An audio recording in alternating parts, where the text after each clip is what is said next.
Bon, ben, je viens de sortir d'une séance de 3 heures de rien. Et spoiler alerte, c'était trop chiant.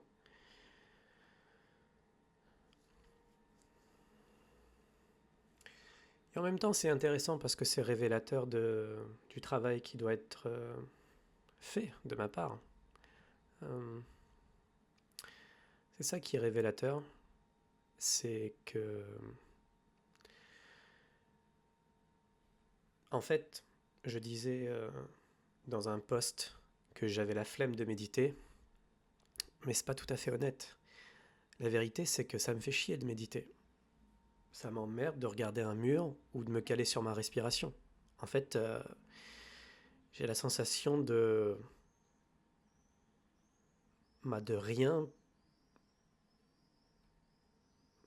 de rien pouvoir comprendre, saisir.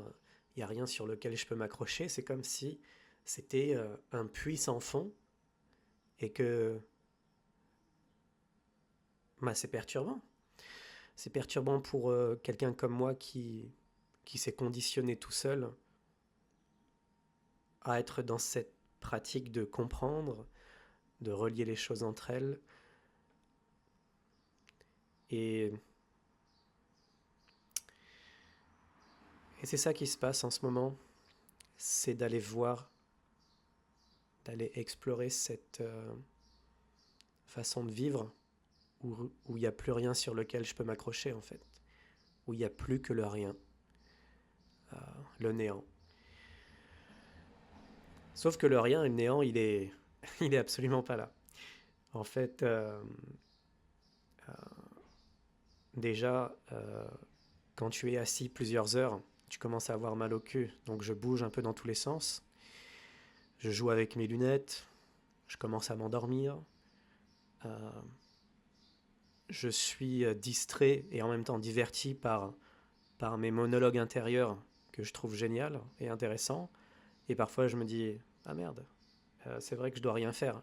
Et je reviens sur quelque chose que je regarde. Donc, ouais, c'est vraiment intéressant de voir que même dans cette pratique de rien faire, t'inquiète pas que mon ego et Guillaume, en fait mon identité, ce que j'ai conditionné en moi, va trouver des moyens de fuir ce vide et de se divertir. Mais je réalise aussi que le fait de faire des choses, de produire, de créer des choses, d'avoir des réflexions, d'explorer, de se comprendre, ça vient pas forcément chez moi d'une fuite concernant un mal-être ou une souffrance.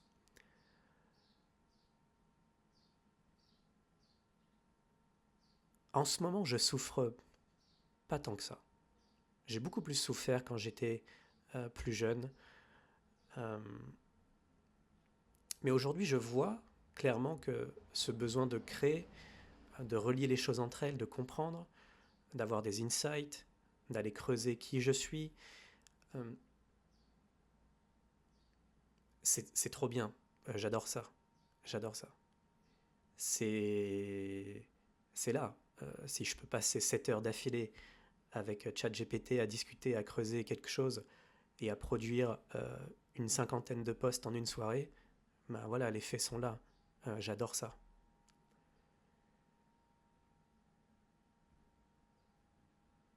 Et en même temps, j'ai aussi envie de voir ce qui se passe quand j'arrête tout ça. Parce que j'ai clairement pas envie de faire de ma passion une dépendance. J'ai pas envie de construire mon bonheur pieds et poings liés avec ce que je partage. J'ai aussi envie de voir ce qui se passe. Est-ce que je suis capable d'être heureux quand j'arrête de créer, quand j'arrête de comprendre? Bah, c'est pas encore le cas. Et c'est même plutôt l'inverse. Parce que quand je fais rien, bah, ça m'emmerde assez vite finalement.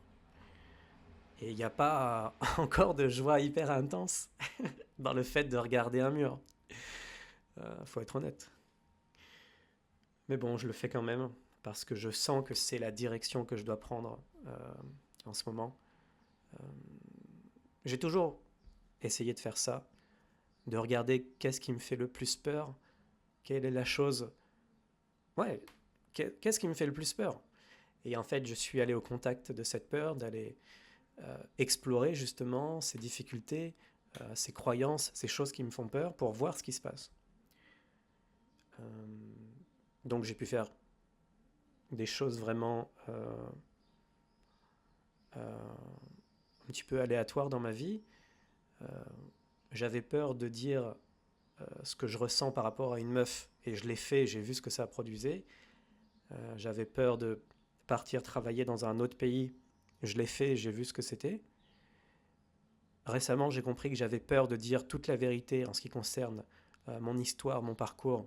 Ben, j'ai fait ça, j'ai vu ce que ça produisait en moi. Et aujourd'hui, je cherche et je regarde et je vois, bon, bah, qu'est-ce qui me fait peur actuellement? Bah, plus grand chose en fait, c'est juste maintenant qu'est-ce qui me fait chier en fait? Quelle est la chose que je déteste? Et très très vite, j'ai compris que c'était ne rien faire. Et j'ai pas à philosopher 20 ans là-dessus pour comprendre pourquoi j'aime pas ça. J'ai juste à y aller et à voir ce qui se passe. Donc c'est ce que je fais. Et, et c'est mon témoignage.